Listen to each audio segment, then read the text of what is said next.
Hello दोस्तों, कैसे हैं आप सभी लोग। उम्मीद करता हूं सभी लोग अच्छे होंगे। दोस्तों, आज हम लोग वेदांत एकेडमी के इस प्लेटफॉर्म पर एक नई सीरीज लेकर आए हैं और ये सीरीज अब निरंतर ही चलती रहेगी। इस सीरीज का नाम है वर्ष 2023 की पीएससी के लिए एमसीक्यू सीरीज। ये क्वेश्चन आंसर की सीरीज रहेगी और इस सीरीज में मैं आप लोगों के लिए ज्योग्राफी से संबंधित, चाहे वो इंडियन ज्योग्राफी हो चाहे वर्ल्ड ज्योग्राफी हो, कुछ एमसीक्यू सॉल्व करवाऊंगा। आप लोगों को याद होगा कि वर्ष 2022 की पीएससी के लिए भी मैंने इसी तरीके की सीरीज हम लेके आए थे, वेदांत एकेडमी लेके आई थी और बारी बारी से सारे टीचर अपने अपने एमसीक्यू सॉल्व करवाते थे और आप लोगों के लिए नए नए क्वेश्चन प्रोवाइड करवाते थे, ताकि आने वाली विगत प्री परीक्षा के लिए, वो जो 2022 की परीक्षा थी, उसके लिए बेनिफिट मिले। ऐसे ही हमने अब एक नया कॉन्सेप्ट स्टार्ट किया है एमसीक्यू सीरीज का। ये नया एक अगर हम कहें प्रोग्राम है और इस प्रोग्राम के द्वारा हम ये चाहते हैं कि आने वाली 17 दिसंबर की 23 की जो परीक्षा है, 2023 की जो एमपीपीएससी प्री परीक्षा है, उसमें ये एमसीक्यू हमारे लिए उतने ही बेनिफिट दें, उतने ही बेनिफिशियरी रहें जितने 2022 में रहे थे। बहुत सारे बच्चे हम मुझसे मिले और कह रहे थे कि सर, आपने जो क्वेश्चन सॉल्व करवाए उनमें से कुछ कुछ क्वेश्चन हमारे लिए काफी यूजफुल रहे, काफी लाभदायक रहे।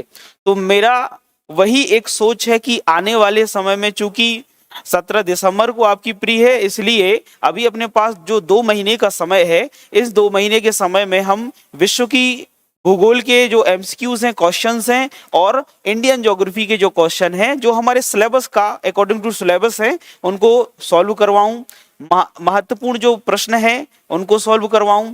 तो वैसे रोज का हमारा जो सेशन रहेगा, पहले मैं क्या करता था, आप लोगों के लिए एक टॉपिक लेकर आता था, उस टॉपिक को बताता था, उसके बाद ही क्या होता था, उसके कुछ क्वेश्चंस होते थे वो सॉल्व करवाता था। लेकिन अब इसमें थोड़ा सा रणनीति में बदलाव किया गया है। अब मैं क्या करूंगा कि केवल और केवल क्वेश्चन आंसर ही लेके लेके आऊंगा और ये क्वेश्चन की जो डिस्कशन रहेगी उनको ही आपके लिए करवाकर आप और भी क्वेश्चन लगाएं तो उसके लिए बेनिफिट रहे। इस तरीके का काम हम सोच रहे हैं, इस तरीके का काम हम करें। तो आप लोग क्वेश्चन आंसर के माध्यम से जुड़कर, इस प्लेटफॉर्म से, इस मंच से, इस सीरीज से जुड़कर कम से कम इतना तो कर लें कि जो क्वेश्चन मैं करवा रहा हूं उनको बार बार रिवीजन कर लें, और फिर इसके बाद आपको लगता है कि यार इस टॉपिक में कुछ और क्वेश्चन बचे हुए हैं तो वे भी लगा लें, कोई दिक्कत नहीं है। लेकिन यहाँ पर मेरी कोशिश ये है कि 20 महत्वपूर्ण प्रश्नों को मैं लाऊं और प्रत्येक टॉपिक के वे 20 महत्वपूर्ण प्रश्न जो आपके लिए एग्जाम में बहुत ज्यादा बेनिफिट दे सकते हैं उनको सॉल्व करवाऊं। तो आज का ये जो हमारा पूरा का पूरा सेशन होने वाला है, आप देख ही रहे होंगे, टॉपिक का नाम है पृथ्वी की गतियां। मैंने इस टॉपिक को वर्ष 2022 में भी आपको एमसीक्यूज कराए थे, लेकिन वे एमसीक्यूज बिल्कुल अलग थे, ये वाले एमसीक्यूज थोड़े से उससे भिन्न रहेंगे। तो टॉपिक तो सेम है, लेकिन प्रश्न और उसके उत्तर बदल जाएंगे। तो आपका इससे रिवीजन भी हो जाएगा, साथ ही साथ जो टॉपिक आप तैयार कर रहे हैं इस दौरान, उसका अच्छे तरीके से आप एनालिसिस करके क्वेश्चन आंसर लगाएंगे तो उसका बिल्कुल आपको बेनिफिट मिलेगा। इसकी पूरी की पूरी कह सकते हैं हम संभावना है, गारंटी है। तो इस तरीके से आप इस प्लेटफॉर्म से जुड़िए और निरंतर मेरे जो वीडियो आ रहे हैं या वेदांत एकेडमी के प्लेटफॉर्म से ये जो वीडियो जारी किए जाएंगे उनसे आप जुड़कर लगातार इसका लाभ ले सकते हैं। ठीक है, तो इस तरीके से आज का हमारा टॉपिक पृथ्वी की गतियां हैं। तो बिना किसी देरी के, पृष्ठभूमि मैंने बता दी आपको कि किस तरीके से हम करने वाले हैं, और साथ ही साथ ये निरंतर कार्य चलने वाला है, इसमें कोई व्यवधान नहीं आने वाला, और लगभग 2 महीने में हम इंडियन और वर्ल्ड ज्योग्राफी के सारे टॉपिक क्लियर कर लेंगे, सारे मोस्ट इंपोर्टेंट एमसीक्यूज को क्लियर कर लेंगे। ठीक है, तो इस तरीके से आज के इस टॉपिक की हम शुरुआत कर लेते हैं। टॉपिक का नाम आप देख ही रहे होगे, टॉपिक का नाम है पृथ्वी की गतियां।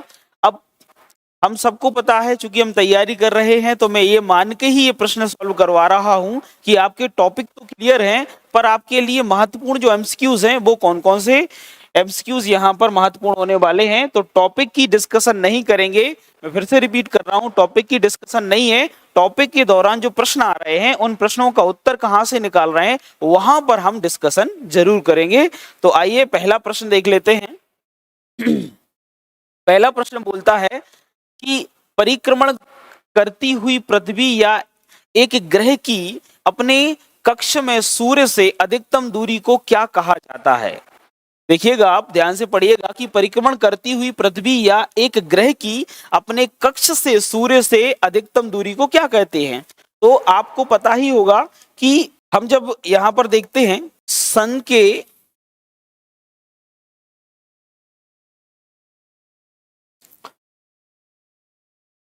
के अराउंड, अब कोई भी ग्रह बोल रहे हैं, अगर हम पृथ्वी की बात करें, हमारी अर्थ जो है जब सन के अराउंड घूमती है, इसके चारों ओर जब अगर बात करें पश्चिम से पूर्व दिशा में घूमती है, तो वह एक दीर्घवृत्ताकार पथ का अनुकरण करती है। और यह दीर्घवृत्ताकार जो पथ होता है बेटा, ये अगर आपको देखोगे पथ को, तो ये अंडाकार होता है या इसको दीर्घवृत्त के आकार का बोल देते हैं। दीर्घवृत्त में पृथ्वी जब सूर्य के चक्कर लगाती है या कोई भी ग्रह सूर्य के चक्कर लगा रहा होता है, तो वो एक बार सबसे अधिकतम दूरी पर होता है और एक बार जो है सबसे न्यूनतम दूरी पर होता है। क्यों? क्योंकि दीर्घवृत्ताकार पथ की एक विशेषता है, ये गोलाकार पथ नहीं है कि केंद्र से उसकी दूरी बराबर हो। तो केंद्र से सभी जगह दूरी जो क्या है, धीरे धीरे हम देखते हैं जैसे जैसे ग्रह मूव करता जाता है, दूरी में परिवर्तन होता जाता है। इसलिए हम पृथ्वी की एक अधिकतम दूरी लेते हैं, एक मैक्सिमम डिस्टेंस लेते हैं, एक मिनिमम डिस्टेंस की बात करते हैं और एक एवरेज डिस्टेंस की भी बात करते हैं। अर्थात माफ कीजिएगा, किसी ग्रह के, किस सूर्य के सापेक्ष किसी ग्रह की या हमारी पृथ्वी की एक मैक्सिमम हमेशा डिस्टेंस रहेगी, एक मिनिमम डिस्टेंस रहेगी और एक एवरेज डिस्टेंस रहेगी जब भी वो किसी दीर्घवृत्ताकार पथ का अनुसरण करेगी।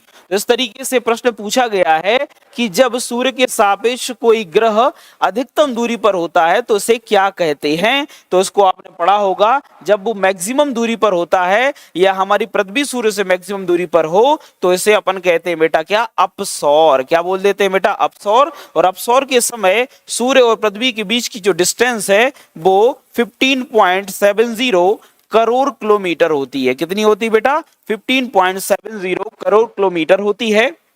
वहीं अगर बात करें मिनिमम डिस्टेंस की, तो जब पृथ्वी सूर्य के सापेक्ष मिनिमम डिस्टेंस पर होती है, तो इस समय अगर हम देखें पृथ्वी और सूर्य के बीच की जो दूरी होती है वो, उस दूरी को हम उपसौर कहते हैं। क्या कहते हैं बेटा? उपसौर कहते हैं। और ये जो डिस्टेंस है ये सॉरी माफ कीजिएगा, ये 1521 है, 1521 है और ये 1470 है, 1470 करोड़ किलोमीटर है। इसको थोड़ा सा एडिट कर लीजिएगा। तो इस तरीके से हम जब देखते हैं कि सूर्य और पृथ्वी के बीच की मैक्सिमम दूरी कितनी होती है? 15.21 करोड़ किलोमीटर, इसको अपसौर कहते हैं। और सूर्य और पृथ्वी के बीच की मिनिमम डिस्टेंस को अपसौर कहते हैं। ये कितनी होती है? 14.70 करोड़ किलोमीटर। अब इस तरीके से एक को पेरिहेलियन कहते हैं, एक को एपहेलियन कहते हैं। तो हमारे लिए क्या पूछा गया है? अधिकतम दूरी पूछी गई है। तो अधिकतम दूरी को क्या बोलते हैं? उपसौर कहते हैं। तो सॉरी अपसौर कहते हैं। तो यहाँ पर का सही आंसर क्या आने वाला है? अपसौर आने वाला है। दूसरे ऑप्शन में यहाँ पर नहीं लगा था, मैं लगा देता हूँ। तो इसका राइट आंसर क्या हो जाएगा? बी हो जाएगा। अपसौर नहीं होगा, अपोजी नहीं होगा, पेरिजी नहीं होगा। पेरिजी अपोजी किसके लिए यूज किए जाते हैं? जब चंद्रमा पृथ्वी के सापेक्ष दीर्घवृत्ताकार पथ पर घूमता है तो मैक्सिमम डिस्टेंस को अपोजी कहते हैं, मिनिमम डिस्टेंस को पेरिजी कहते हैं।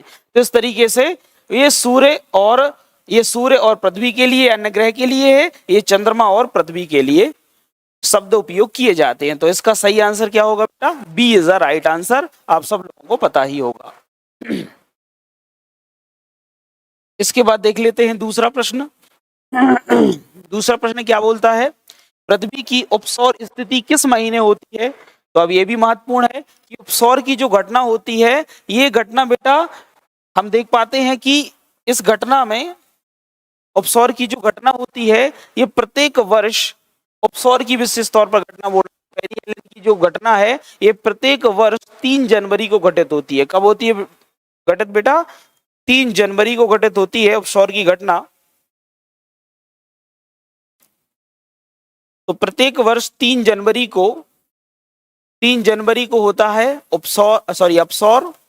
और 4 जुलाई को हम देखते हैं कि प्रत्येक वर्ष अपसौर की घटना घटित होती है। यानी जनवरी को पृथ्वी सूर्य के सबसे पास होती है और 4 जुलाई को पृथ्वी सूर्य से सबसे दूर स्थित होती है। हमसे उपसौर पूछा गया है तो यहाँ पर आंसर कौन सा लगा देंगे अपन, ये जनवरी लिखा हुआ है तो जनवरी माह जो है वह माह है जब पृथ्वी सूर्य के सबसे नजदीक होती है। ठीक है, अब नेक्स्ट क्वेश्चन देख लेते हैं। नेक्स्ट क्वेश्चन कहता है यह किसने सर्वप्रथम प्रतिपादित किया कि सूर्य हमारे सौर मंडल का केंद्र है और पृथ्वी उसकी परिक्रमा करती है। सूर्य को सौर मंडल के केंद्र में माना और पृथ्वी उसकी परिक्रमा करती है। तो मैंने कई बार क्लासेस में बताया है, इस परिकल्पना को हम हेलियोसेंट्रिक अवधारणा या कंसेप्ट कहते हैं। यानी इस परिकल्पना में हम देखते हैं कि सन को सूर्य के केंद्र में, सूर्य ब्रह्मांड के केंद्र में माना जाता है और बाकी सारे ग्रह जो हैं, हमारी पृथ्वी भी है, अन्य ग्रह भी है, या ब्रह्मांड के जितने भी खगोलीय पिंड हैं वे सभी क्या कर रहे होते हैं, सन के अराउंड रोटेशन कर रहे होते हैं। तो यह किसने कहा कि सन ब्रह्मांड के केंद्र में है और पृथ्वी समेत अन्य सभी ग्रह उसका चक्कर लगा रहे हैं, अर्थात हेलियोसेंट्रिक अवधारणा को सबसे पहले किसने दिया, तो ये देने का श्रेय जाता है वैज्ञानिक कोपरनिकस को। कोपरनिकस ने ही सूर्य केंद्रित या सूर्य संकेंद्रित अवधारणा को प्रतिपादित किया था या इस कंसेप्ट को दिया था जिसको अपन हेलियोसेंट्रिक कंसेप्ट कहते हैं। तो इसका सही आंसर क्या आने वाला है, कोपरनिकस। तो आप लोगों को अगर पता नहीं हो तो अगर आप देखोगे तो दो प्रकार की अवधारणा होती है, एक सूर्य केंद्रित अवधारणा होती है जिसको कोपरनिकस ने दिया और एक पृथ्वी केंद्रित या पृथ्वी संकेंद्रित या जियोसेंट्रिक अवधारणा होती है जिसको किसने दिया था, तो आप लोगों को पता होगा इसको क्लॉडियस टॉल्मी द्वारा दिया गया था। तो ये दोनों ही अवधारणा महत्वपूर्ण थी, स्टार्टिंग के फेज में दी गई। नेक्स्ट क्वेश्चन देख लेते हैं। दक्षिणी गोलार्ध की बात कर रहे हैं और कह रहे हैं कि दक्षिणी गोलार्ध में सबसे छोटा दिन कब होता है। अब ये भी महत्वपूर्ण क्वेश्चन है कि दक्षिणी गोलार्ध में सबसे छोटा दिन, तो आपको पता ही होगा कि उत्तरी गोलार्ध का सबसे बड़ा दिन कब होता है। तो उत्तरी गोलार्ध में हम देखें तो बड़ा दिन होता है, सबसे बड़ा दिन होता है वो कब होता है बेटा, 21 जून को होता है। और ये मैं क्यों बता रहा हूं, कुछ तो दक्षिणी गोलार्ध रहे हैं तो मैं इसलिए बता रहा हूं क्योंकि उत्तरी गोलार्ध का जो सबसे बड़ा दिन होगा, क्या होगा, उत्तरी गोलार्ध का जो सबसे बड़ा दिन होगा तो दक्षिणी गोलार्ध की वहां सबसे बड़ी रात होगी, लेकिन दिन कैसा होगा, सबसे छोटा होगा। तो प्रश्न क्या पूछा गया है, दक्षिणी गोलार्ध का सबसे छोटा। तो अगर उत्तरी गोलार्ध का सबसे बड़ा दिन 21 जून को है तो दक्षिणी गोलार्ध में भी इसी समय सबसे छोटा दिन हो रहा होगा। आई बात समझ में, क्योंकि उत्तरी गोलार्ध में अगर सबसे बड़ा दिन है तो सबसे छोटी रात रहेगी। इसी के विपरीत अगर हम दक्षिणी ध्रुव की स्थिति देखें, क्योंकि हमेशा उत्तरी ध्रुव के सापेक्ष दक्षिणी ध्रुव विपरीत स्थिति में होता है, इसलिए 21 जून को दक्षिणी गोलार्ध की सबसे बड़ी रात है तो सबसे छोटा दिन हो जाएगा। तो इसका सबसे सही आंसर क्या आने वाला है, 21 June is the right answer, D is the right answer. सरल क्वेश्चन था, कोई दिक्कत नहीं है, आप सब लोग इसके बारे में पहले से जानते थे। नेक्स्ट क्वेश्चन देख लेते हैं। पृथ्वी के चारों ओर परिक्रमा कर रहा कृत्रिम उपग्रह इसलिए पृथ्वी पर नहीं गिरता है क्योंकि पृथ्वी का आकर्षण। अच्छा क्वेश्चन है, मैं कहता हूं बहुत अच्छा क्वेश्चन है और ये इसलिए भी महत्वपूर्ण है, हाल ही में हमने चंद्रयान 3 मिशन किया है और कई बार प्रक्षेपण के बारे में पूछा जाता है।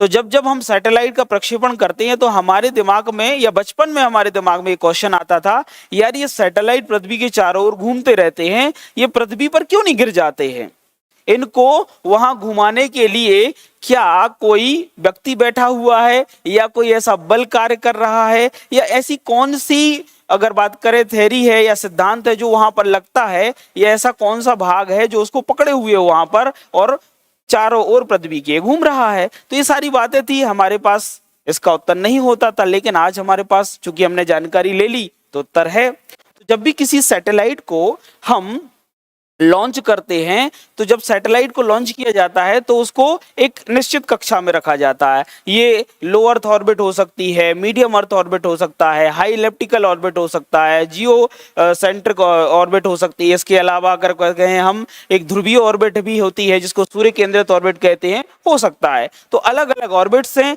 इन अलग अलग ऑर्बिट में हम क्या करते हैं, हमारे सैटेलाइट को छोड़ते हैं, जैसा हमारे लिए उपयोग का प्रश्न होता है उस हिसाब से हम छोड़ते हैं। लेकिन प्रश्न ये है कि ये हमारी पृथ्वी पर गिरते क्यों नहीं है।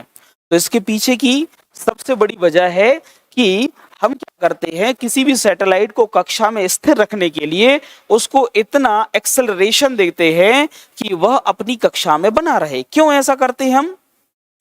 क्योंकि हमें क्या करना है, पृथ्वी किसी भी वस्तु को जो पृथ्वी के बाहर है उसको अपनी ग्रेविटी के कारण खींचती है। आपको सबको पता होगा पृथ्वी क्या करती है, किसी भी वस्तु को जो पृथ्वी के गुरुत्वाकर्षण क्षेत्र के पास है वो हमेशा क्या करती है, अपने ओर किसी भी वस्तु को खींचने की कोशिश करती है। यानी क्या लगाती है, कौन सा बल लगाती है? तो वो लगाती है अभिकेंद्रीय बल। क्या लगाती है बेटा? अभिकेंद्रीय बल लगाती है। तो कोई भी वस्तु पृथ्वी के पास आके गिरेगी या पृथ्वी पर गिरेगी, तो एक प्रकार का आकर्षण बल लगता है। अब हमें किसी सैटेलाइट को घुमाना है भाई, तो सैटेलाइट को घुमाने के लिए हमें सैटेलाइट की इतनी स्पीड रखनी होगी कि पृथ्वी द्वारा लगाया गया अभिकेंद्रीय बल उस स्पीड के बिल्कुल इक्वल हो जाए, उस बल के परिणाम के इक्वल हो जाए। अर्थात हमें एक प्रकार का इसमें अपकेंद्रीय बल लगाना होगा। क्या लगाना होगा बेटा? अपकेंद्रीय बल। और ये आपको पता है अपकेंद्रीय बल हमेशा केंद्र के विपरीत लगता है। तो सरल शब्दों में कहें तो पृथ्वी द्वारा लगाया गया अभिकेंद्रीय बल को मेंटेन करने के लिए उस सैटेलाइट के लिए हमें उतना अपकेंद्रीय बल चाहिए पड़ता है। और ये अपकेंद्रीय बल कहां से आता है? ये अपकेंद्रीय बल उस सैटेलाइट को उस स्पीड से घुमाने के लिए या उतना एक्सेलरेशन देने के लिए या उतना त्वरण देने के लिए, उतने त्वरण को मेंटेन करने के लिए जितना कि उस कक्षा में उसके लिए बने रहने के लिए आवश्यक है, हमें देना पड़ता है। अर्थात हम इतना त्वरण देते हैं कि वह अपनी कक्षा में बना रहे और पृथ्वी के अभिकेंद्रीय बल को अपकेंद्रीय बल से मेंटेन कर ले। तो इस तरीके से अगर हम देखें तो कोई भी सैटेलाइट या कोई भी करें हम उपग्रह इसीलिए पृथ्वी पर नहीं गिरता क्योंकि इसका सही आंसर होगा कि हम उतनी नियमित गति से आवश्यक त्वरण प्रदान कर देते हैं। इसका सही आंसर क्या होगा? D is the right answer. अर्थात हमें किसी भी सैटेलाइट की गति इतनी रखनी पड़ेगी, उसका वेग में परिवर्तन यानी एक्सेलरेशन इतना रखना पड़ेगा कि वह अपनी कक्षा में बना रहे और वह जो वेग होगा वो अलग अलग कक्षा के लिए अलग अलग होता है। हम देखते हैं कि बड़ी कक्षा है, पृथ्वी से दूर वाली कक्षा है तो वेग ज्यादा रखना पड़ेगा, पृथ्वी के पास वाली कक्षा है तो वेग कम रखना पड़ेगा। इसके लिए हम देखते हैं कि केपलर ने अपने ग्रहों की गति के नियम दिए हैं और अन्य प्रकार के नियम दिए हैं, तो वहां से भी हम समझ सकते हैं, हालांकि वो हमारी जानकारी का विषय नहीं है। इसका राइट आंसर क्या था? D is the right answer. छठवां प्रश्न देख लेते हैं। अलग अलग ऋतुओं में दिन समय और रात्रि समय, यानी इसमें होना चाहिए दिन का समय और रात्रि के समय के विस्तार में भिन्नता किस कारण से होती है? बड़ा सरल सा प्रश्न है। यानी दिन का समय और रात्रि के समय में परिवर्तन क्यों होता है? तो हमें सबको पता है कि पृथ्वी अपने अक्ष पर झुकी हुई है, इसलिए दिन और रात की अवधियों में क्या होता है? अंतर होता है। कई बार बता चुका हूं। तो पृथ्वी का अपने अक्ष पर झुका होना पृथ्वी का क्या है? अपने अक्ष पर झुके होने के कारण क्या होता है? दिन और रात की लंबाइयों में, दिन और रात की अवधियों में अंतर होता है। कभी 12 घंटे के दिन 12 घंटे की रात हो जाती है, तो कभी हम देखते हैं 14 घंटे के दिन और 10 घंटे की रात हो जाती है। इस तरीके की चीजें हमारे पास देखने को मिल जाती हैं। तो पृथ्वी का अपने नत पर या अक्ष पर झुका होना। अब देख लेते हैं 7th क्वेश्चन। यहाँ पर 7th क्वेश्चन क्या कह रहा है? निम्नलिखित में से किन तिथियों पर उत्तरी गोलार्ध में शीतकालीन अयनांत देखा जाता है? ये भी अच्छा क्वेश्चन है। यहाँ पर पूछा गया है शीतकालीन अयनांत। तो अयनांत क्या है बेटा? अगर हम अयनांत की बात करें तो अयनांत क्या है? तो जब भी सूर्य कर्क रेखा और मकर रेखा पर चमकता है तो इस शब्द को, इसके लिए एक शब्द दिया जाता है, उसको क्या बोल देते हैं? हम अयनांत बोल देते हैं। यानी सूर्य जब कर्क रेखा और मकर रेखा पर स्थित होता है तो उसे अयनांत कहते हैं। अब यहाँ पर पूछा गया है शीतकालीन अयनांत यानी शीतकाल का अयनांत। अब शीतकाल का अयनांत का मतलब ये है कि अयनांत दो प्रकार के होते हैं। एक अयनांत है ग्रीष्मकालीन और एक अयनांत शीतकालीन। ग्रीष्मकालीन जो अयनांत होता है ये होता है बेटा 21, अगर बात करें ये ग्रीष्मकालीन जो अवनांत होता है वो 21 जून को होता है, और शीतकालीन जो अयनांत है बेटा ये होता है 22 दिसंबर को। कब होता है? 22 दिसंबर को होता है। ठीक है, और ये दोनों ही घटनाएं जो मैं यहाँ पर बता रहा हूँ, ग्रीष्मकालीन अयनांत 21 जून को और शीतकालीन अयनांत 22 दिसंबर को, ये दोनों ही घटनाएं उत्तरी गोलार्ध में होती है। कहाँ पर होती है बेटा? उत्तरी गोलार्ध में होती है। ये उत्तरी गोलार्ध की घटना, इसी के जस्ट विपरीत घटनाएं कहाँ हो जाएंगी? दक्षिणी गोलार्ध में हो जाएंगी। अर्थात जब हमारे यहाँ उत्तरी गोलार्ध में 21 जून को ग्रीष्म अयनांत होगा, उस समय दक्षिणी गोलार्ध में शीत अयनांत हो रहा होगा। जस्ट इसी के विपरीत जब हमारे यहाँ शीत अयनांत 22 दिसंबर को होगा उत्तरी गोलार्ध में, तो दक्षिणी गोलार्ध में वहां पर ग्रीष्म अयनांत इस समय हो रहा होगा। अब हमारे लिए क्या पूछा गया है? उत्तरी गोलार्ध, और वहां पर शीत अयनांत या शीतकाल का अयनांत कब होता है? तो देखिए यहाँ पर क्या लिखा हुआ है, 22 दिसंबर, दैट इज 22 दिसंबर को शीत अयनांत है, मतलब ए इज द राइट आंसर। ठीक है, तो यहाँ इस पर सही आंसर क्या हो जाएगा? ए यहाँ पर सही आंसर हो जाएगा एक। नेक्स्ट क्वेश्चन है, 21 जून को हम देखते हैं कि शीतकालीन सोलेस्टिस, सोलेस्टिस को हिंदी में कहते हैं अयनांत। ठीक है, मैं बता रहा था। ठीक है, तो 21 जून को शीतकालीन सोलेस्टिस किस गोलार्ध में होता है? देखिए वही प्रश्न फिर पूछ लिया गया, बस थोड़ा सा घुमा के प्रश्न पूछ लिया गया कि जो शीतकालीन अयनांत होता है कौन सा बेटा? 21 जून को शीतकालीन जो अयनांत है वो कहाँ होता है?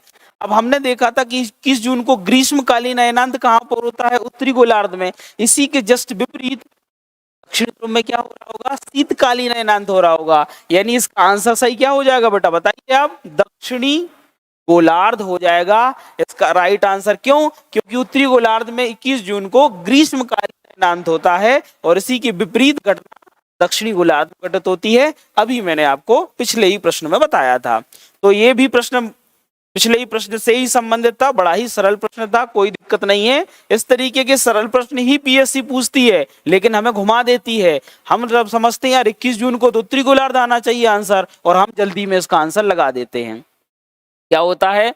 हमारे आंसर गलत हो जाते हैं, या जब हम घर पे आकर हमारे आंसर मिलाते तो कहते अरे यार ये तो सिली मिस्टेक हो गई, अच्छे से समझे ही नहीं इसको। तो ऐसे कई क्वेश्चन मैं बता रहा हूं आपको, ऐसे कई क्वेश्चन विद्यार्थी मिस कर देते हैं, या उनको लगता है कि अरे ये तो सिंपल है, ये क्या आएगा, या ये आ गया तो हम पे तो बन ही जाएगा।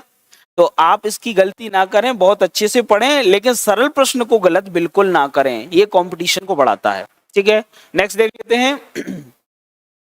मध्यरात्रि का सूर्य, मध्यरात्रि का सूर्य क्या अर्थ है? मतलब मध्यरात्रि का सूर्य किसे कहते हैं?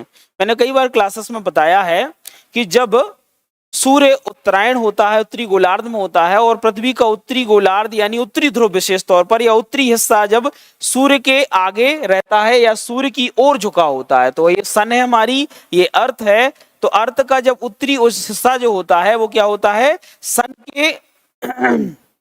सन के बिल्कुल सम्मुख क्या हो? झुका हुआ हो। क्योंकि पृथ्वी 23.5 वैसे ही झुकी हुई है, और 23.5 झुकने के साथ साथ जब सूर्य उत्तरी गोलार्ध में होता है तो सूर्य यहाँ वहां नहीं होता है। पृथ्वी की तल या पृथ्वी का जो कक्षीय तल है वो इस तरीके का है कि पृथ्वी एक बार पृथ्वी का उत्तरी गोलार्ध झुकता है, एक बार पृथ्वी का दक्षिणी गोलार्ध झुकता है। जब पृथ्वी का उत्तरी गोलार्ध झुकेगा यानी उत्तरी ध्रुव आगे आ जाएगा तो उसको कहते हैं सूर्य का उत्तरायण आना। जब दक्षिणी ध्रुव झुकेगा या दक्षिणी गोलार्ध झुकेगा यानी दक्षिणी ध्रुव सूर्य के सामने आएगा तो उसको कहते हैं सूर्य का दक्षिणायन हो जाना। अब यहाँ पर क्या बोला है? मध्यरात्रि का सूर्य। तो मध्यरात्रि का सूर्य यहाँ पर जो शब्द लिया गया वो उत्तरी गोलार्ध के लिए लिया गया। किसके लिए? उत्तरी गोलार्ध के लिए। और साथ ही साथ उत्तरी गोलार्ध में भी कौन सा भाग? पृथ्वी का वो भाग जो ध्रुवीय है। कौन सा? ध्रुवीय वाला भाग, पोलर वाला रीजन। तो जब पोलर रीजन यानी उत्तरी गोलार्ध का उत्तरी ध्रुव जब सूर्य के सामने आ जाता है तो सूर्य वहां पर बिल्कुल बिल्कुल सम्मुख हो जाएगा। और जब सूर्य सम्मुख हो जाएगा तो वहां पर 6 महीने का दिन हो जाएगा। तो 6 महीने के दिन में क्या भैया? दिन में भी सूर्य है, रात में भी सूर्य है, अर्थात सूर्य के 6 महीने हैं, दिन और रात में सूर्य दिखाई दे रहा है। तो मध्यरात्रि में भी दिन ही रहेगा वहां पर, इसलिए इसको क्या बोल देते हैं? ध्रुवों पर, उत्तरी गोलार्ध में उत्तरी ध्रुव पर क्या बोल देते हैं? मध्यरात्रि का सूर्य बोल देते हैं। आंसर कौन सा होगा? सांद्र प्रकाश रहेगा क्या? नहीं। उदीयमान सूर्य रहेगा? नहीं। बहुत चमकदार चंद्रमा रहेगा? नहीं। डी आंसर आएगा। सूर्य का ध्रुवीय वृत्त में देर तक चमकना, अर्थात सूर्य जो है उत्तरी ध्रुव पर देर तक चमकता है, 6 महीने का दिन बना रहता है, क्योंकि उत्तरी ध्रुव सूर्य के सम्मुख आ जाता है पृथ्वी के झुकाव के कारण। ठीक है, आंसर आप समझ ही गए थे। 10वां देख लेते हैं। 1 को 2 से सुमेलित करना है। सरल सा प्रश्न है। संक्रांतियां पूछी हैं और विषुव पूछा है। तो आपको बता दूं, संक्रांति का मतलब क्या होता है? संक्रांति का मतलब होता है जब सूर्य कर्क और मकर रेखा पर चमकता है। कहाँ चमकता है? कर्क और मकर रेखा पर लंबवत चमकता है, तो उसको संक्रांति कहते हैं। और विषुव किसे कहते हैं? इक्विनॉक्स किसे कहते हैं? तो जब सूर्य विषुवत रेखा पर, कहां पर बेटा? विषुवत रेखा पर लंबवत चमकता है, तो उसको कहते हैं हम विषुव। अब आपको पता होगा ये घटनाएं कब कब घटित होती हैं, तो हम देखते हैं कि ग्रीष्मकालीन जो संक्रांति होती है वो हमेशा कब होती है बेटा? 21 जून को होती है। तो इसका आंसर पहले का ए हो जाएगा। ठीक है, यहाँ पर कर संक्रांति, इसका मतलब है ग्रीष्मकालीन संक्रांति, और ये हमेशा कब होती है बेटा? 21 जून को होती है। तो ग्रीष्मकालीन संक्रांति कब होगी बेटा? 21 जून को। शीतकालीन संक्रांति कब होगी? तो ये 22 दिसंबर को होगी, सीधा सीधा लिखा हुआ है। फिर वसंत विषुव कब होगा? तो वसंत विषुव मतलब यहाँ पर विषुव भी 2 प्रकार के हैं, एक होता है शरद विषुव और एक होता है वसंत विषुव। वसंत विषुव 21 मार्च को होता है और शरद विषुव 23 सितंबर को होता है। अब लगा लो आप, वसंत विषुव कब होगा? 21 मार्च को होगा और शरद विषुव 23 सितंबर को। आंसर लगा लो, कौन सा हो जाएगा? ए का 1 हो जाएगा, बी का 2 हो जाएगा, सी का 4 हो जाएगा, डी का 3 हो जाएगा, यानी ए इज द राइट आंसर। बहुत सारा प्रश्न था, आप आसानी से कर पाएंगे। अगर आपने पृथ्वी की गतियों वाला टॉपिक अच्छे से किया है तो कोई दिक्कत नहीं जाने वाली। नेक्स्ट देख लेते हैं। चंद्रमा के से संबंधित, यानी चंद्र ग्रहण से संबंधित, माफ कीजिएगा, चंद्र ग्रहण से संबंधित प्रश्न पूछा जा रहा है कि चंद्र ग्रहण तब होता है जब, चंद्र ग्रहण कब होता है? तो हमें पता है कि सूर्य, ये सन है, और यहाँ पर मून है, यहां पर मून है, और उसके बीच में अगर अर्थ आ जाए तो क्या हो जाता है बेटा? देखते हैं कि सूर्य से आने वाला प्रकाश पृथ्वी मार्ग में ही रोक लेती है, अर्थात चंद्रमा पर प्रकाश नहीं जाएगा, तो चंद्रमा पर अंधेरा छा जाएगा, अर्थात पृथ्वी से चंद्रमा दिखाई नहीं देगा, और उसी को चंद्र ग्रहण कहते हैं। तो सूर्य चंद्रमा के मध्य पृथ्वी का आ जाना, यानी ए ही सही आंसर है। सूर्य और चंद्रमा के बीच जब अर्थ आ जाती है तो सूर्य से आने वाला प्रकाश मार्ग में रोक लिया जाएगा, अर्थात चंद्रमा पर प्रकाश नहीं पहुंचेगा, तो हमें चंद्रमा पृथ्वी से दिखाई नहीं देगा, और इसी को ग्रहण कहते हैं। ये घटना कुछ समय के लिए होती है, चंद्र ग्रहण की घटना है। तो क्या हो जाएगा सही? ए। सरल प्रश्न था। खग्रास यानी पूर्ण होता है। खग्रास सूर्य ग्रहण केवल सीमित भू क्षेत्रों में ही दिखाई पड़ता है, क्यों? बहुत अच्छा प्रश्न है। पूर्ण सूर्य ग्रहण आपने सुना होगा कि जब भी ग्रहण लगते हैं तो ऐसा नहीं होता है कि ग्रहण लगा और पृथ्वी के हर भाग से दिखाई दे रहा है, कुछ विशेष भागों से दिखाई देता है। और ऐसा क्यों होता है कि जब भी कोई पूर्ण सूर्य ग्रहण या चंद्र ग्रहण लगे तो किसी विशेष भाग से दिखाई दे? ऐसा इसलिए होता है, सूर्य ग्रहण की कंडीशन में देख लें अगर हम, तो सूर्य से जो प्रकाश आ रहा है वो चंद्रमा रोक लेता है। अब चंद्रमा का आकार और पृथ्वी के आकार में बहुत अंतर है। चंद्रमा का आकार इतना छोटा है कि पृथ्वी का कुछ भाग ही उससे कवर हो पाता है, यानी चंद्रमा पृथ्वी के कुछ भाग पर ही छाया डाल पाएगा, अर्थात कुछ भाग से ही वह क्या कर सकता है? पृथ्वी पर दिखाई दे सकता है, संपूर्ण भाग से दिखाई नहीं दे सकता। अर्थात चंद्रमा का आकार छोटा होने के कारण कुछ प्रकाश की शैडो ही पृथ्वी पर बन पाती है, इसीलिए हम देखते हैं कि पृथ्वी पर संपूर्ण भागों से ग्रहण नहीं देखा जाता, सूर्य ग्रहण हम नहीं देख पाते हैं। आंसर आप लगा लीजिए जहां पर भी आंसर मिल जाए। तो यहां पर आंसर कहां मिलता है? सूर्य और सूर्य के चारों पृथ्वी का, तो पृथ्वी की चारों चंद्रमा का नहीं है। हाँ, ये बी वाला देखो, बी वाला आंसर मिलता है। पृथ्वी के अनुप्रस्थ तुलना में पृथ्वी पर पड़ने वाली चंद्रमा की छाया का आकार छोटा है, अर्थात चंद्रमा बहुत छोटा सा है और पृथ्वी बहुत बड़ी सी है, और इसकी अनुप्रस्थ एक अगर हम क्षेत्र को काट लें तो इसी पर ही चंद्रमा का ये शैडो बनेगा, अर्थात पृथ्वी के हर भाग से नहीं देख पाओगे, किसी विशेष भाग से ही देख पाओगे, इसलिए हर भाग में ग्रहण नहीं पड़ता है। B is the right answer. 13वां देख लेते हैं। हीरक वलय हीरक वलय को हम रिंग भी कहते हैं, ये सूर्य के चारों ओर की रिंग है, इसको कोरोना वाला भाग भी कह देते हैं कभी कभी। तो हीरक वलय है, एक प्रकार का प्रभा मंडल है। ईश्वर की आंख और बेली के मनके, ये तीन नाम दिए गए हैं। हीरक वलय, ईश्वर की आंख और बेली के मनके निम्न में से प्राकृतिक घटनाओं में से किस एक के हिस्से हैं?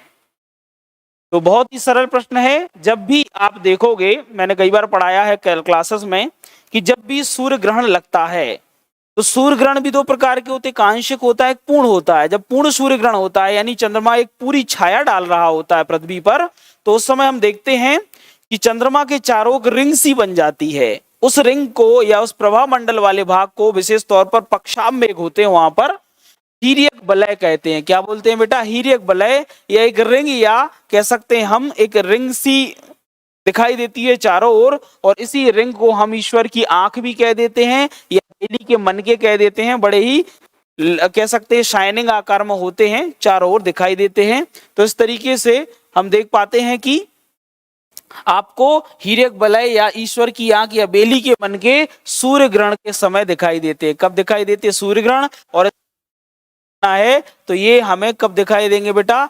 पूर्ण सूर्य ग्रहण के समय ज्यादा दिखाई देते। जब पूर्ण रूप से सूर्य ग्रहण लगेगा तो स्पष्ट तरीके से आप देख पाओगे। एक और इंटरेस्टिंग बात बता दूं, सूर्य का एक और भाग है जिसको कहते हैं हम कोरोना, ये भी इसी समय ही दिखाई देता है। ठीक है, नेक्स्ट देख लेते हैं।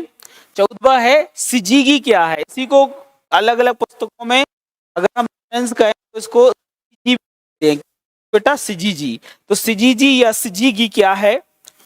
तो हम देखते हैं कि आपने पढ़ा होगा सूर्य, चंद्रमा और पृथ्वी। क्या बेटा? सूर्य, चंद्रमा और पृथ्वी जब एक सीधी रेखा में होते हैं, यानी 0 डिग्री का एंगल है या 180 डिग्री का एंगल है, तो जब एक सीधी रेखा में होते हैं तो इसी को कहते हैं हम सिजीजी। और सिजीजी के समय ही बेटा क्या होते हैं? सूर्य ग्रहण और चंद्र ग्रहण की घटनाएं होती हैं, ये आपको पता है। अब यहाँ पूछ रहा है वो सिजीजी क्या है, तो हमें पता है कि जब सूर्य, चंद्र, पृथ्वी एक ही सीधी रेखा में हो तो इसी को हम सिजीजी या सिजीगी कहते हैं। ठीक है, सरल था।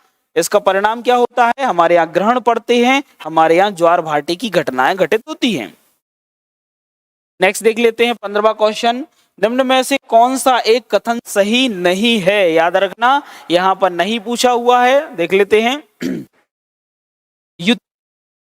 यानी सिजीजी संयोजन सूर्य ग्रहण का कारण है। मैंने अभी बताया है कि जब सिजीजी होती है तो सिजीजी में दो कंडीशन होती हैं। इसमें होता यह है कि जब सूर्य के और पृथ्वी और चंद्रमा के अगर हम देखें स्तर पर सिजीजी की कंडीशन, तो होता यह है पहली घटना में जब सूर्य और पृथ्वी के बीच में चंद्रमा होता है तो इसको कहते हैं हम युति की स्थिति। क्या बोलते हैं बेटा? युति की स्थिति।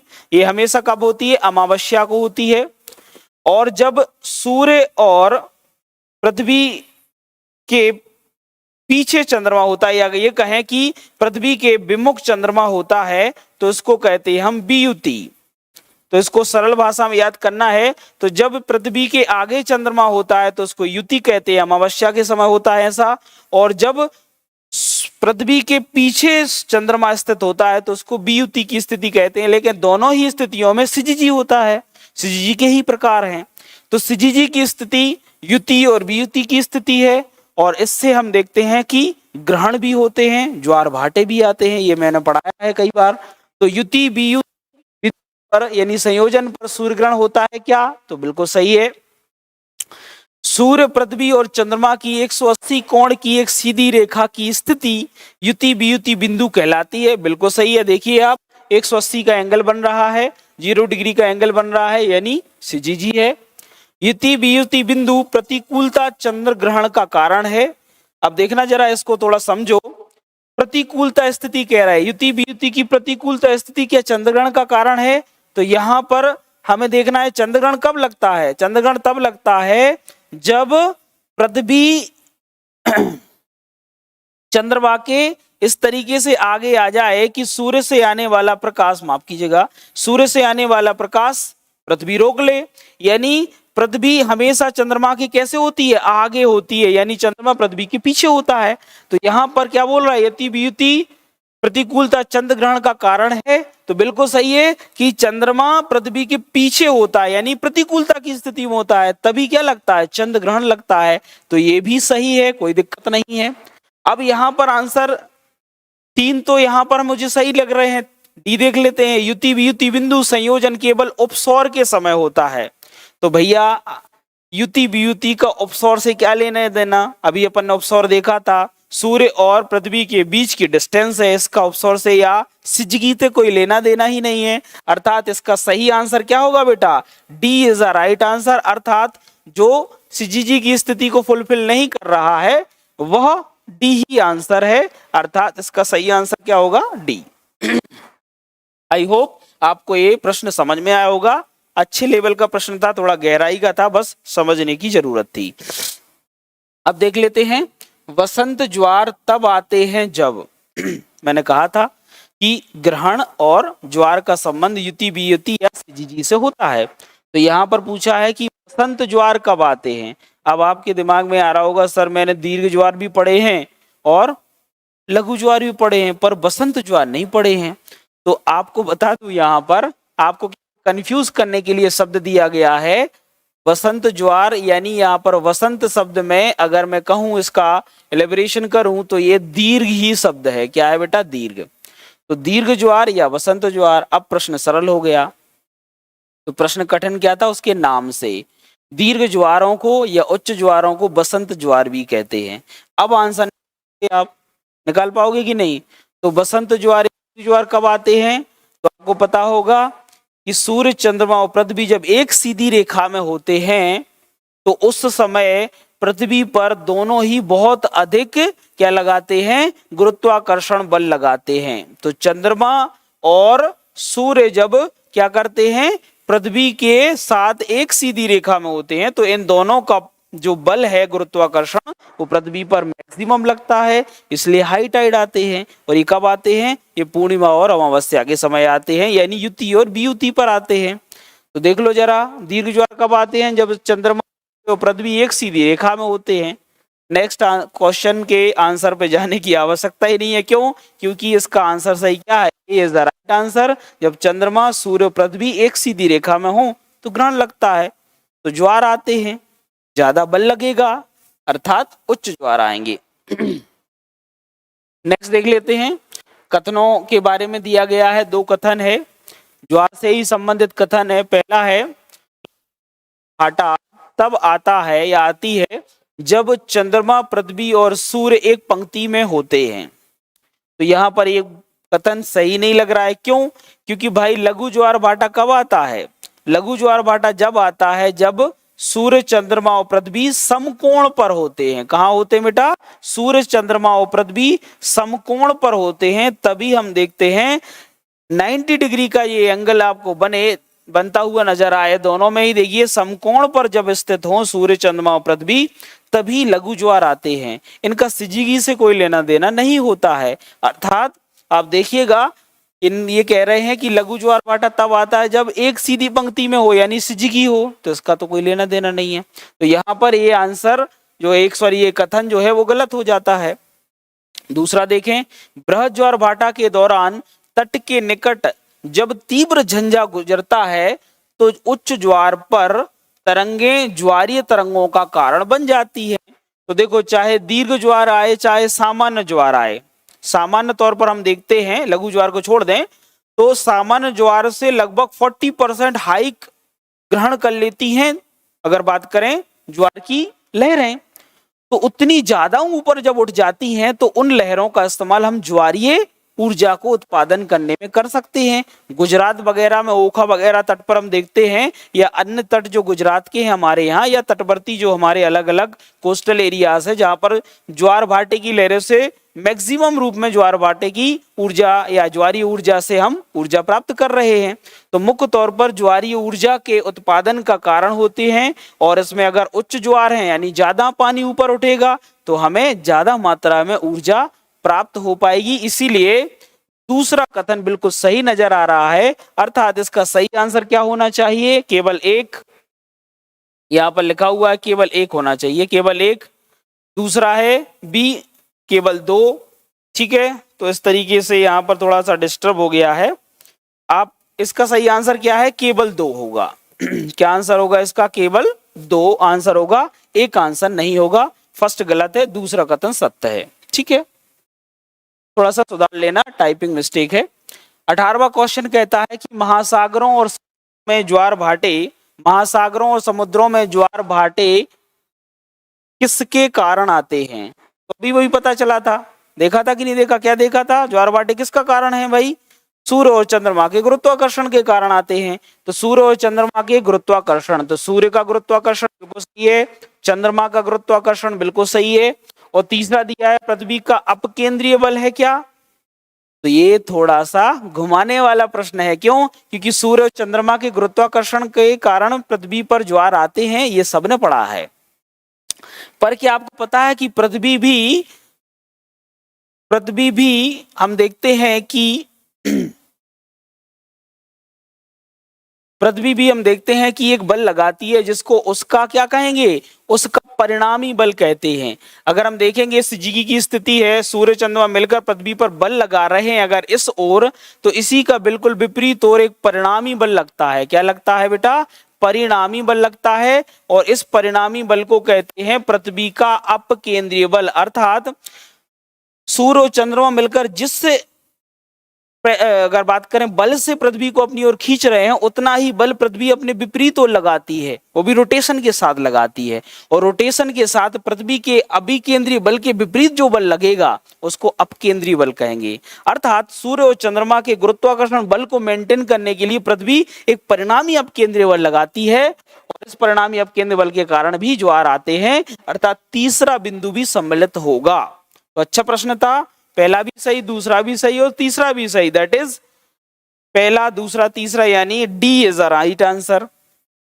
कौन सा आंसर आएगा, D is the right answer. अर्थात पृथ्वी का अपकेंद्रीय बल भी है, सूर्य का गुरुत्वाकर्षण भी है और चंद्रमा का गुरुत्वाकर्षण बल भी यहां पर है। अच्छा प्रश्न था।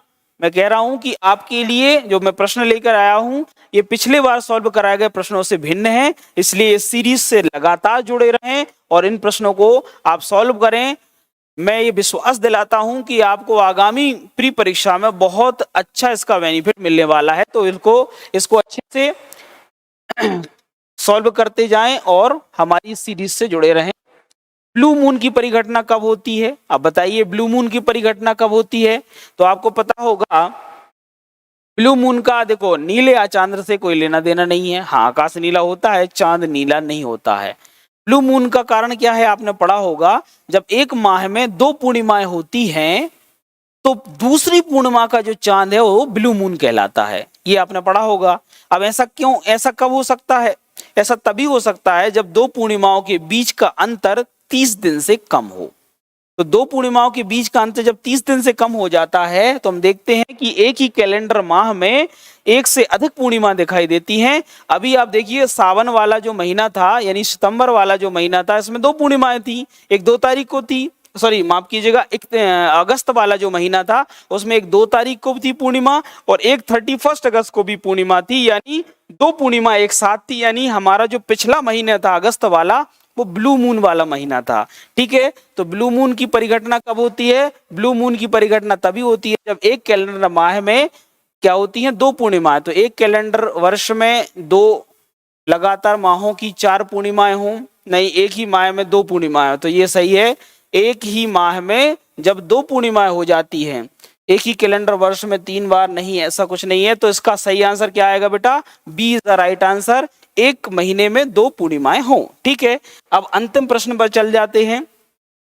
अंतिम प्रश्न क्या कहला है, प्रत्यक्ष उच्च ज्वार उत्पन्न होते हैं। अब यहां पर फिर आपको शब्दावली ने परेशान कर दिया। अप्रत्यक्ष उच्च ज्वार, अप्रत्यक्ष का मतलब है प्रत्यक्ष रूप से कोई बल ना लगे और ज्वार आए। तो अभी मैंने आपको बताया था, क्या बताया था, कि सूर्य और चंद्रमा तो पृथ्वी पर प्रत्यक्ष रूप से बल डालते हैं, लेकिन पृथ्वी पर जो अपकेंद्रीय बल लगता है ना, ये पृथ्वी का एक अप्रत्यक्ष बल है, एक प्रकार का प्रत्यक्ष बल नहीं है। कोई पृथ्वी अपने ऊपर बल नहीं लगाती, पृथ्वी तो सूर्य और चंद्रमा के बल को डिफेंड करती है, उसको मेंटेन करती है। उस मेंटेन या बैलेंस करने के चक्कर में एक अप्रत्यक्ष बल लगाना पड़ता है और उस अप्रत्यक्ष बल से ही क्या हो जाता है, उच्च ज्वार आते हैं। और ऐसे अप्रत्यक्ष बल को पृथ्वी का अपकेंद्रीय बल कहते हैं। जहां पर ये लिखा हुआ है वो आंसर हो जाएगा, ये है पृथ्वी का अपकेंद्रीय बल। तो इस तरीके से इसका आंसर क्या हो जाएगा, सी इज अ राइट आंसर। तो यहां पर मैंने आपको कितने क्वेश्चन अटेम्प्ट करवाए हैं आज, सॉल्व करवाए, सॉरी माफ कीजिएगा, कितने क्वेश्चन मैंने आपको सॉल्व करवाए, 20 क्वेश्चन सॉल्व करवाए। और ये 20 क्वेश्चन बहुत ही महत्वपूर्ण प्रश्न है आप लोगों के लिए। पेपर में इनमें से अगर इस टॉपिक का प्रश्न आता है तो एक आध क्वेश्चन फंस ही जाएगा, ये मेरी आपको एक पूर्ण संभावना व्यक्त करता हूँ, गारंटी तो, लेकिन फिर भी 20 क्वेश्चन अति महत्वपूर्ण थे। आप अच्छे से करेंगे तो आपसे प्रश्न बनेंगे, और कोई भी प्रश्न अगर आयोग घुमाता भी है तो आपसे बन जाएगा। वैसे आयोग बहुत ज्यादा प्रश्नों में परिवर्तन करता नहीं है। तो आज के इस सेशन में बहुत ही महत्वपूर्ण प्रश्नों का हमने डिस्कशन किया है। आई होप आपको समझ में आए होंगे। वेदांत एकेडमी ने ये प्लेटफॉर्म शुरू किया है नया, ये हमारा एक कह सकते हैं आपको आगामी प्री परीक्षा के लिए एक नए तरीके का सेगमेंट है जिससे आप जुड़ सकते हैं और इसके एमसीक्यू से अपनी तैयारी को और ज्यादा बूस्ट कर सकते हैं। तो हमारे साथ बने रहिए। नेक्स्ट वीडियो में नए टॉपिक के साथ मिलूंगा मैं आपको, तब तक के लिए मुझे इजाजत दीजिए। कल हम फिर से शुरू करेंगे कोई नया टॉपिक, उसके 20 प्रश्न लेंगे और उनके आंसर जानने की कोशिश करेंगे। तब तक के लिए थैंक यू वेरी मच। जय हिंद, नमस्कार।